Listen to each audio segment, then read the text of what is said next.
from the Library of Congress in Washington, D.C. Welcome.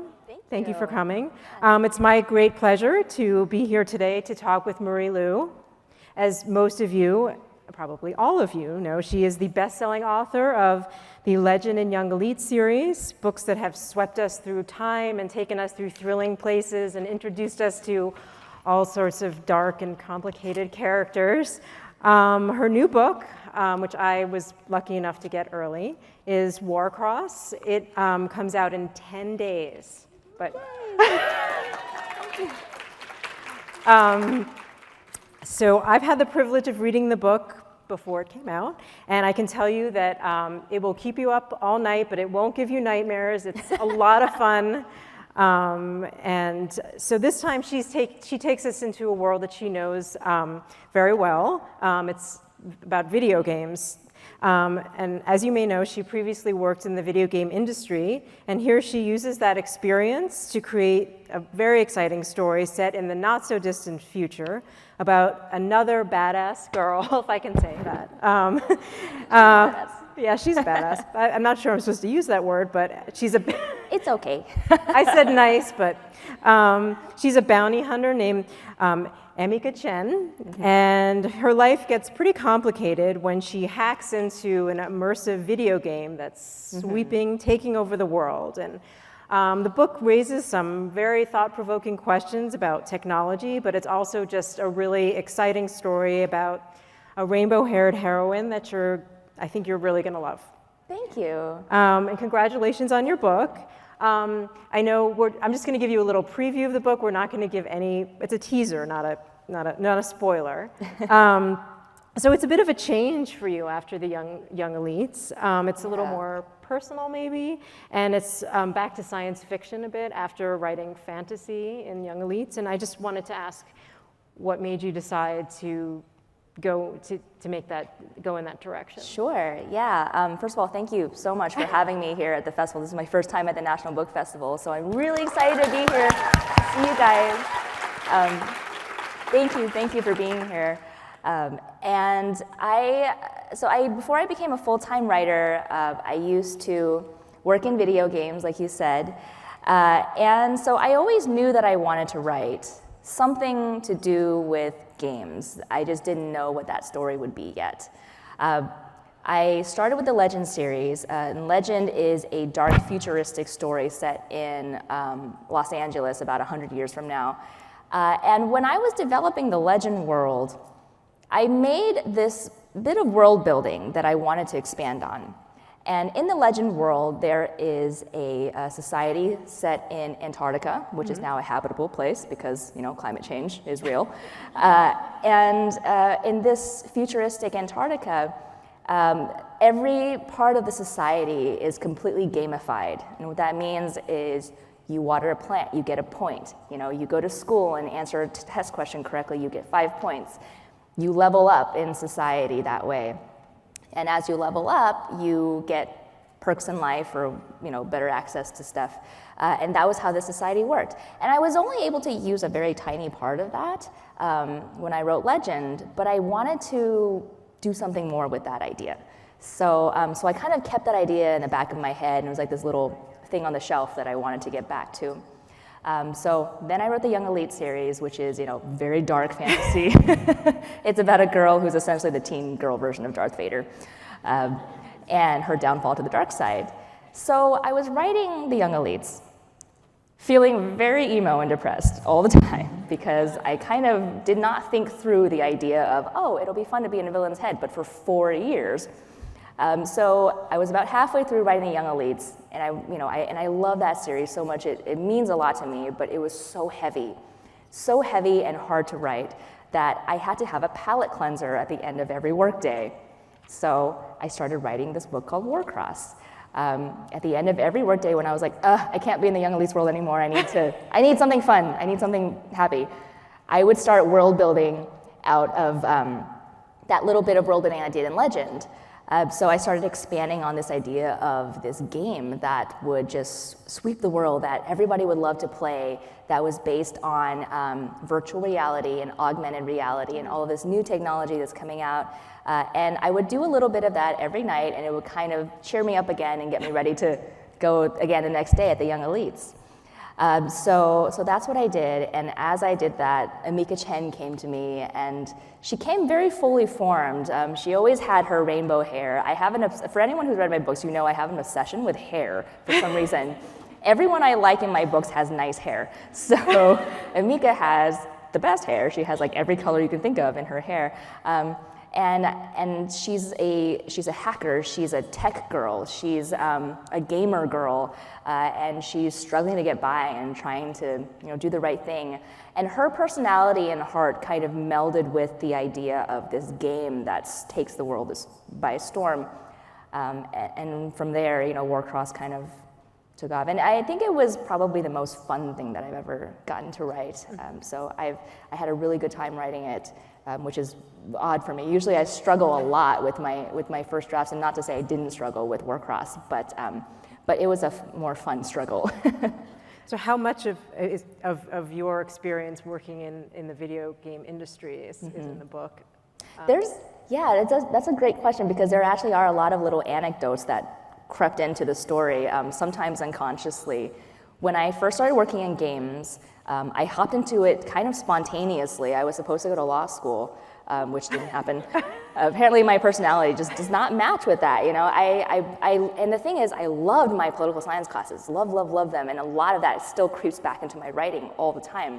But I didn't have quite the right personality to be, at court, in trial, or going through trial cases or anything. So at the end of, the school year, I was kind of like, all right, am I really going to do this?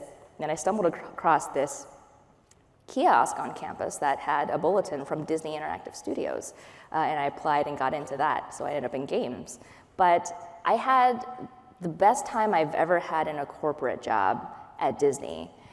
What it was a think tank with 8 interns, and they put us all in this warehouse-like room in the middle of the Disney campus, and they just told us, come up with new game ideas. And every Tuesday, you pitch your game ideas. If we like it, we'll green light it. You get to pitch it to Bob Iger, the CEO of Disney, and all of that. So it was an incredibly fun job. And the first time that I was immersed with 7 other interns who are also in the creative arts. So we had a lot of fun. And a lot of Amika's teammates and people that she comes across in Warcross are very much based on people that I were friends with, that I very much enjoyed spending time with.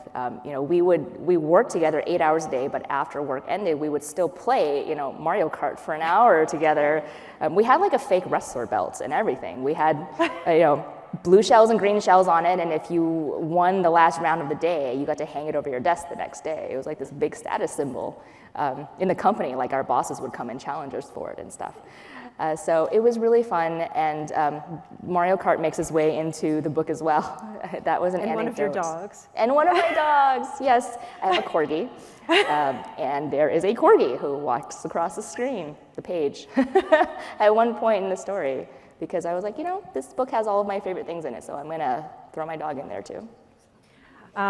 So I bet a lot of people here who obviously haven't read the book are still thinking about Adelina, and who is a complicated and darker character, and you've called her kind of Darth Vader, so I assume you're a big Star Wars fan.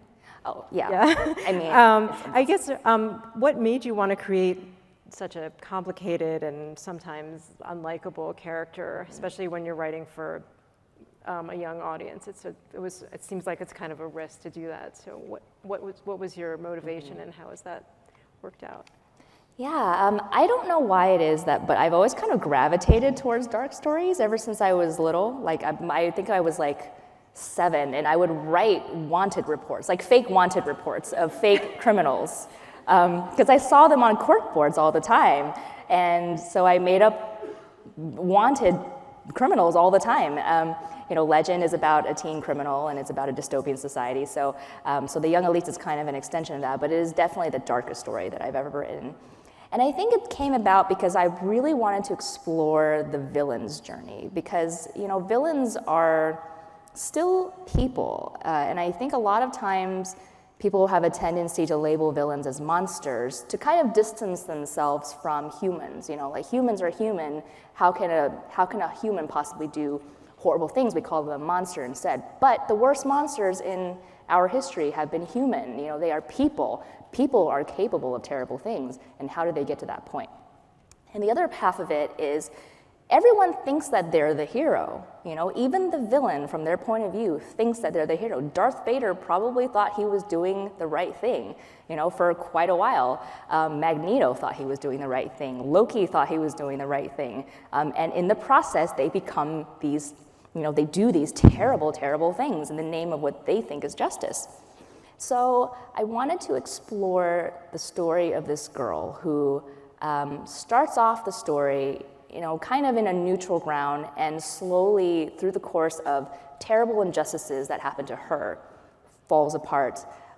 Because what happens when you don't rise up, you know, to the occasion? What happens if you've been beaten down all your life and you don't choose, you know, the better path? Like, what happens to you? And can you come back from that? You know, can you be redeemed after doing terrible things?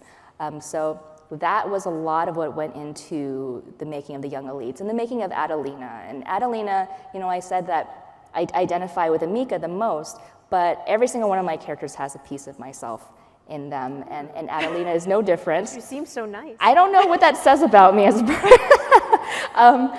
You know, like, I try to draw on all those times when I've been angry or bitter about things, or when people have, you know, maybe not been good to me, or when I haven't been good to people. And all of that went into making Adelina. She is like the darker side of me and the darker side of people, I think. Mm-hmm. And, you know, it doesn't mean that she's all dark. You know, she still loves her sister. She has, you know, she has things that she believes in. And she has a drive, and she has vulnerabilities. So she was, I loved creating her, even though it was very hard to be in her headspace. I was going to say, what's it like being there, and how do you cope with that? It's rough. I had to listen to a lot of happy music and dogpile with my dogs after the end of every workday, and, you know, sneak in writing on Warcross as I went. So I actually had this little habit that I would do every morning when I wrote the Young Elites, and I have an evil playlist. It's named the Evil Playlist. So it's full of really dark, angry music. And every morning before I start writing, I would have to put on like a half hour of like, everything sucks. So what songs are, what? Oh God. I think there was some Marilyn Manson on there. Some heavy metal, stuff I don't usually listen to, but it was on there. Enya has some darker songs, which they're kind of scary, and I like them. A lot of horror soundtracks. Just, you know, stuff where I'm like, at the end of the day, I'm like, okay, I feel sufficiently evil now. I can start writing. And then at the end of when I finish writing every session, I would have to put on like happiest music I can think of.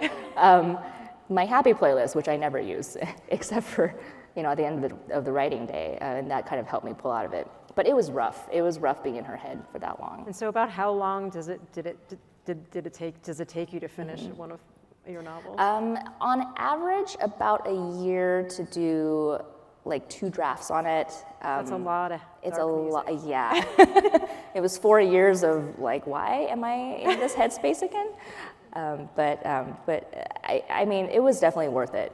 Yeah, no, I'm not sure if I would do it again. So I know we have a new character here, but will Adelina? I know you have another. This is going to be two. It's a duology. A duology. Will Adelina come back in another book, or can you say, or? That is a really interesting question, because I did want to scatter a few little Easter eggs for my fans and past readers of my first 2 series into Warcross. So there's a few little things in there, and maybe, you know, you might catch it, little references. Okay, all right, that sounds. So let's talk a little bit about, you sort of touched on villains, but about strong female characters, because you've written a number of them. And I know that term is a little... loaded, yeah. And so I wanted to talk to you a little bit about how you feel about the term strong female character. I think the term strong female character exists because women are not equal yet. I think we have to call out, oh, she's a strong female character. And you know, early versions of the strong female character were always like, she's strong in a masculine way. She can kick ass. She can, you know, do all the things that a man can do. But it doesn't really address the fundamental, you know, heart of that term, which is women are people. We make mistakes. We do bad things. We can be feminine. We can be weak. We can be all of these things, just like, you know, a male character can. You don't, like, nobody ever says strong male character because you don't have to think about that. There are so many male characters that they run the gamut of everything you can think of. So you think of them as like, he's a complicated male character, or he's, you know, he's a well-rounded male character or a three-dimensional male character. That's what makes a strong character, and I think, I mean, that's how I try to approach my female characters, because Adelina is not a good girl. You know, she kicks ass, but she's not, you know, a warrior. She doesn't know how to fight. She loves dresses. She's not, you know, masculine. She's not strong because she's masculine or anything. She's strong because of her complexities and her weaknesses. That's what makes her who she is. And Amika is hopefully complex in a different way, and they're very different personalities. I think we try to say strong, and I think what we should be saying is they're real people. I think that's fair. So I just want to take a step back a little bit and talk about your process. You talked about your the music, but I know you also are a wonderful artist. I've seen I don't know if you see on Pinterest, she has her drawings. So I just want to know, how do your drawings play into the process of your writing? Yeah, it's actually a fundamental part of my process. Before I ever start writing a first draft, I have to draw my characters out on paper, physically. And I will do little doodles of maps and of environments, just to help myself get into the mindset of that new story. I find that if I don't do that, I actually have trouble understanding my characters or getting a handle on their personalities. I have to be able to see them on the page. And that can mean me doing like 50,000 doodles of the same character before I'm like, I think that's kind of what she looks like. And also I do it when I procrastinate. So if I have writer's block, you'll see me uploading art. So you know exactly when I have writer's block. So I suspect there are some budding writers here in the audience, and I just wanted to, if you could just tell us a little bit about how you went from that, the room where you were trying to get your video game created into doing this whole other thing. Can you tell us a little bit about your story? So I started writing from a really young age. I came over to the United States when I was 5 from China in 1989, and my parents and I settled in Louisiana. And one of the first things that my mom gave me to do as an assignment was to go to kindergarten every day and write down 5 English words that I didn't know and look them up in the dictionary and put them into paragraphs. So that was technically how I started writing.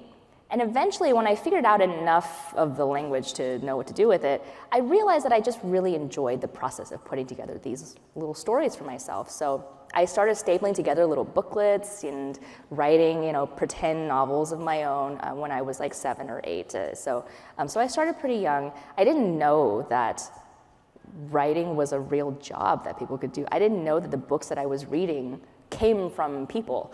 I don't know where I thought they came from, not from people. So it wasn't until I was a teenager, when I was 13 or 14, that I realized that. And that was when I thought, okay, I really want to be a published writer. I think that would be I would love to share my novels.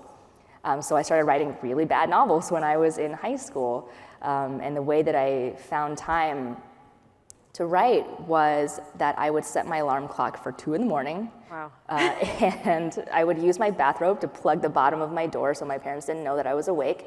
And I would write for 2 hours in the middle of the night. I was a very sleepy person going through high school.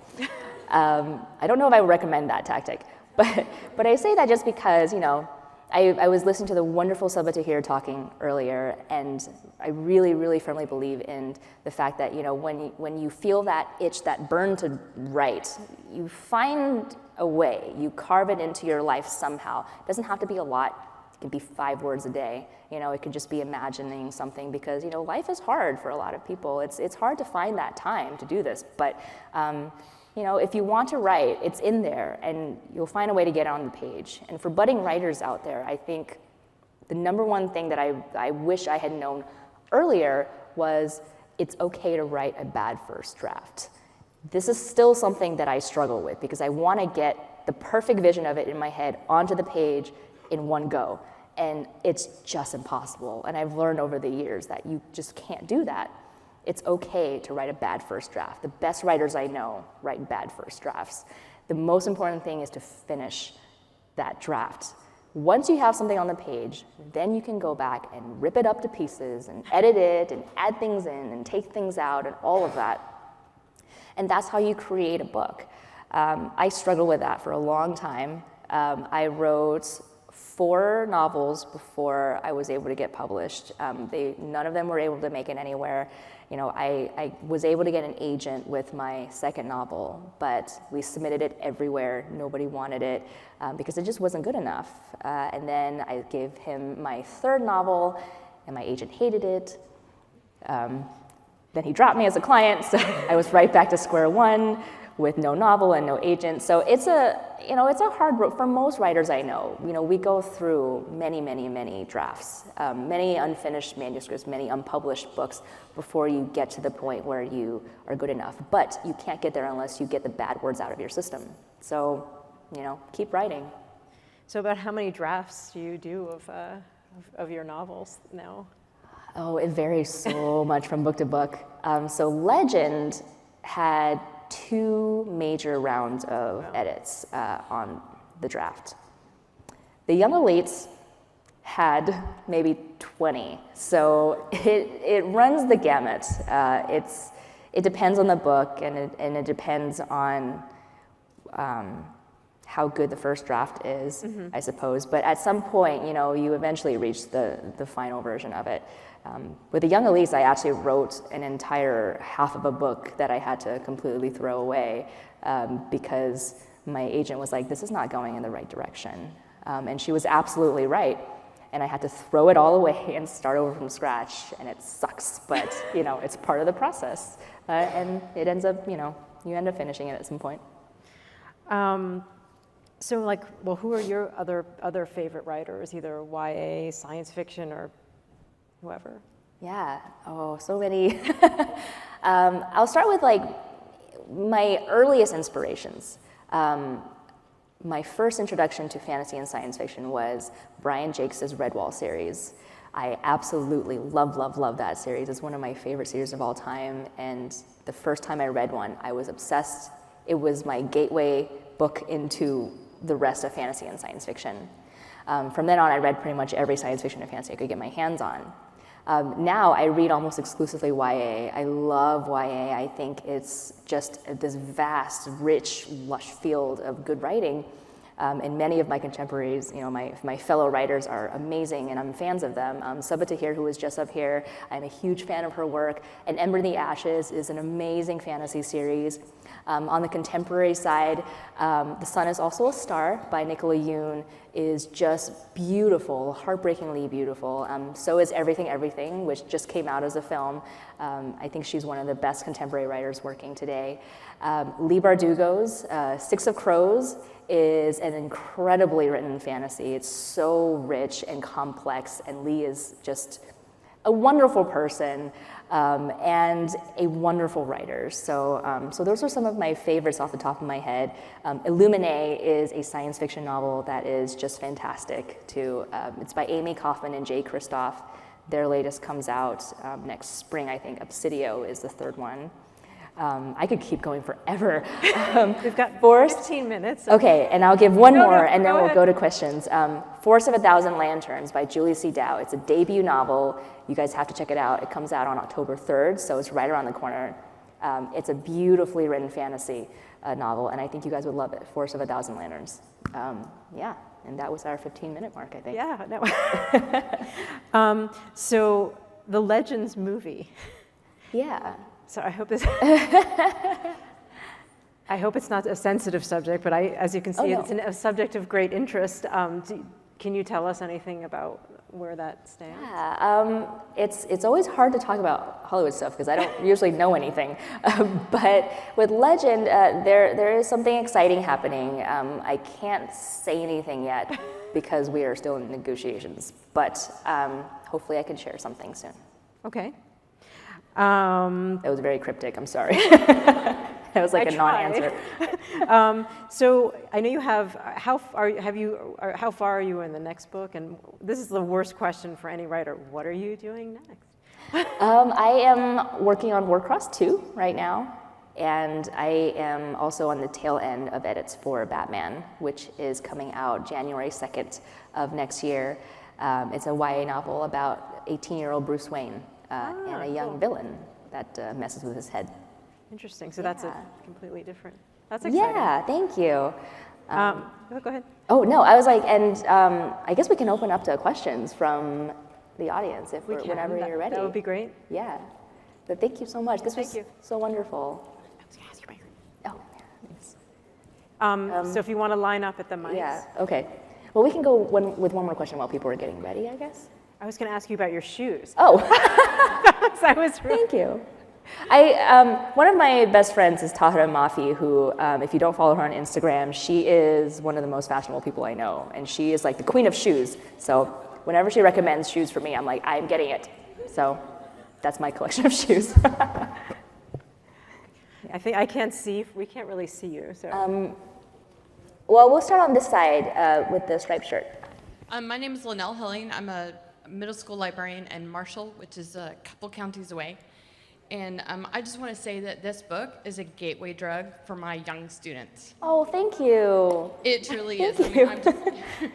I'm almost teary about you're just so amazing. And your work, if I can get a young man to start this book, he will be a reader.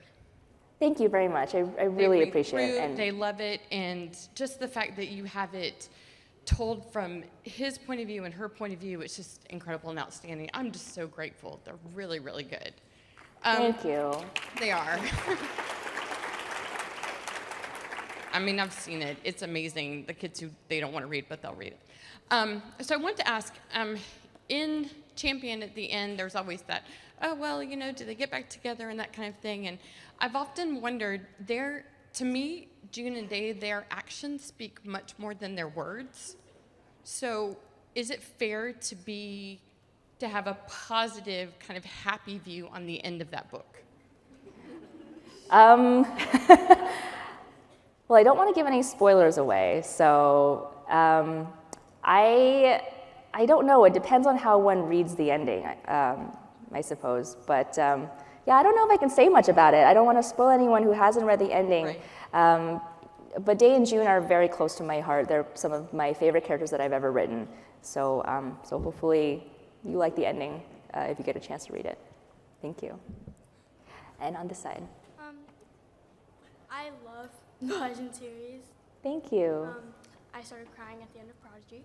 But I was just wondering, do you miss your characters after you write them?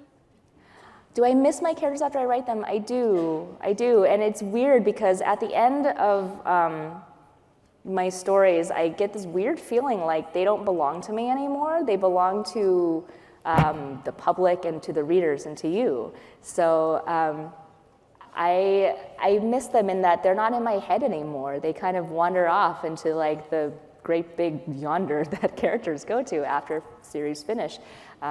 I was a big fan of fan fiction when I was a kid. I wrote a ton of fan fiction of everything, like Harry Potter fan fiction, Redwall fan fiction. So it makes me happy knowing that there are, readers out there who will make their own versions of stories that they love. So that is a way of keeping characters alive after, the writer finishes writing about them. But I do miss them a lot. Thank you. Hi, I'm Elizabeth Kine, and I love you so much. And I'm sorry. I was wondering, Raphael did say that he loved Enzo. Was that brotherly, or was there something between them possibly? Yes, he absolutely loved Enzo in a more than brotherly way. Yes. Also, you mentioned that you wrote a couple stories about these characters, which just for fun. Would you ever consider releasing those? Yeah, I hope so. There are a couple of like random chapters that never made it into the books, and a couple of like shorts. There's one about Maggiano that I would like to put out there at some point, but I need to edit it first because it's not legible for others yet. But thank you. I'm so glad you like the series. Thank you. Thank you. Yeah. Okay, so I've only read Legend, but I loved it and I thought it was so great. It's like my favorite book ever. But this is a totally random question, but you mentioned Star Wars, and I was wondering, what's your favorite Star Wars character, and what do you think about the new movies? Who's my favorite Star Wars character? Oh my God. I love the new Star Wars movies. I think they're the Star Wars movies that should have always been around. And I love Rey. I think she's great. I think she's optimistic and hopeful, and you know, the lady that we've been waiting for with Star Wars. And I think they're doing a lot of things right with it. Okay, thank you so much. Thank you. Well, you mentioned that you were an artist, and so I was just wondering, like, do you have like any say what happens in your covers? Because like that's what originally drew me to your book series in the first place, because they're like really cool. So. Thank you. That is all a testament to my wonderful publisher, Penguin, who has published all of my books. I do get to give some feedback on my covers. Ultimately, the publisher is the one who comes up with the cover concepts, and they show them to us. But I've been very, very fortunate to have amazing covers. I've seen all of the early drafts of all of my covers. Warcross, we went through several different rounds of it, and it ended up with a cover that I absolutely love. I think it's colorful and gorgeous, and I love all of my covers, so I'm so glad that you like them. They are birthed from my publisher. Thank you. Thank you. Hi, my name is Sita, and I know you touched on authors that you were inspired by, but I was wondering if there's like any book or story characters that inspire you, aside from Star Wars. Yeah, absolutely. I'm inspired by anything and everything, all kinds of creative media. All of the authors that I mentioned are huge inspirations to me in many ways. They are both talented, brilliant writers and also really good people. And so they inspire me on the page and off the page to be a better person. I'm also inspired by other types of creative medium outside of books. I'm a gamer, so I love games. I think that video games can be an incredible art form, and it's a vast field, just like young adult fiction is. There's games like, if you've never played some of these indie games, check them out. Journey is this transcendent, beautiful work of art. It's 2 hours long. It's on the PS4. And Monument Valley is one of my favorite mobile games. It's also beautiful. It's Escher-like geometry-based puzzles. So a lot of these things inspire me as well. I'm inspired by artists and artwork, by creators of all kinds, by filmmakers and by musicians. So they all kind of meld into one and go into the books in some way. Okay, thank you. Thank you. From a writer's perspective, what do you think is the fundamental difference between YA fantasy and adult fantasy? Well, the fundamental difference is kind of the same as why YA is different from adult fiction. It's that young adult fantasy and fiction is about young people, and it centers on young people in a way that adult fiction doesn't. So even if adult fiction is written about a person who's young, it's usually an adult looking back on their life as a young person, whereas young adult fiction is about the here and now. Like, I am young, this is what's happening to me right now. And I love that about young adult fiction and fantasy. And I feel like fantasy, for many old series of fantasy, if they were published today, would be qualified as young adult fantasy, because a lot of main characters in fantasy were teenagers. If they were published today, they would absolutely be considered young adult fantasy. So I think fantasy has always been very heavily young adult. It's just that now we have a label for it. I'm obviously a huge fan of YA fantasy. I think YA fantasy is more hopeful and optimistic than adult fantasy is. I love adult fantasy, but it's very gritty and very dark, and sometimes doesn't end happily. So I think young adult, that is the hallmark of young adult fiction. There's always that thread of hope running through it, because the young people in those books are making decisions and changing the world for the better and fighting against, everything horrible to make a better world. And I find that very inspirational. Yes. So you said that you wrote 4 novels before it was actually published. What made you keep writing? What made me keep writing? That is such a great question, because there were definitely times where I stopped, where it got too hard. My first book that I ever wrote was really horrible. I hope you guys never read it. I wrote it when I was 14, and it was basically a ripoff of Lord of the Rings, but bad. So I wrote that and submitted to agents, and it got rejected by everybody, of course, as it should. And I wrote a second one that got me my first agent, who shopped it around and nobody wanted it. And then my third one was the one that got dropped by him. So at that point, I was in college, and I stopped writing because of that. It was so disheartening. I don't know why I thought, that this would be an easy journey. I think, people leap into things because you believe in it and you want to do it, and you believe that you can do it, but at some point, it gets hard. And I absolutely sympathize and understand with people when, you try to do something and you keep failing, and it can be really hard to pick yourself back up again. So when I was in college, I stopped writing for a good 2 years or so because, one, I thought I wasn't a good enough writer. I thought, this is a personal thing. I was taking rejections personally, which I don't think anyone should have to do. The rejections are for the writing at that point of time in your life, and not for you as a writer, as with the soul of a writer. I didn't realize that at that point, so I stopped writing because I was like, you know what? This is the sign that I'm not meant to be a writer. And maybe I should stop. And maybe adults don't write fantasy. Like, that's not a thing that adults, I should be serious. I should grow up. I should age out of this and stop chasing this fantasy, no pun intended. So I stopped writing for 2 years, and it took me going into the video game industry, actually, to convince me to start writing again, because that was the first time in my life where I was with other young people who loved games, who loved the creative arts, and weren't ashamed of it, loved what they were doing.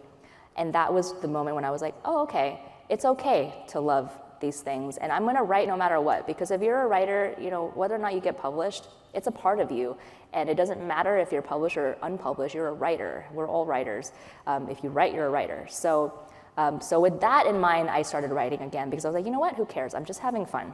This is what I want to do, so I'm gonna do it. And I wrote another book, which didn't get published. And because of the rejections that I had gotten before and this new revelation, I was able to keep going after this fourth book kept getting rejected. I was like, okay, you know what, it's fine. I'll make a fort out of the rejection letters. And then I wrote the fifth book, and that was Legend, and it got published. So yeah, it's just, you keep going because you never know what's on the other side. Thank you. Yeah. All right, hi. Hi. I admire your persistence, and I love all of your books so much. Thank you. And so you said you were writing about a young Bruce Wayne? Yes. Oh, young Bruce Wayne. Young Bruce Wayne. So how did you end up writing about Batman? How did that happen? Yeah, Batman. So what happened was, I got an email from my agent one day, and she said, DC is doing a partnership with Random House. They're going to create 4 YA novels based on 4 superheroes. Are you interested? I was like, yes, I would like to write about Nightwing. And then my agent was like, please read the rest of the email. That's not one of the choices. So I kept reading it, and the 4 choices were Wonder Woman, Batman, Superman, and Catwoman. And so out of those 4, I was like, oh, Bat Family, Batman, please. And I've been so lucky to be able to work on this. It's really fun to explore 18-year-old Bruce Wayne because, nobody ever talks about 18-year-old Bruce Wayne. What happened to him as a teenager? Who knows? So that was really fun, and I hope you guys like it. I think we can do no more questions. I'm so sorry, but thank you so much for asking questions, you guys, and thank you for having me here. Thank you. Thank you. This has been a presentation of the Library of Congress. Visit us at loc.gov.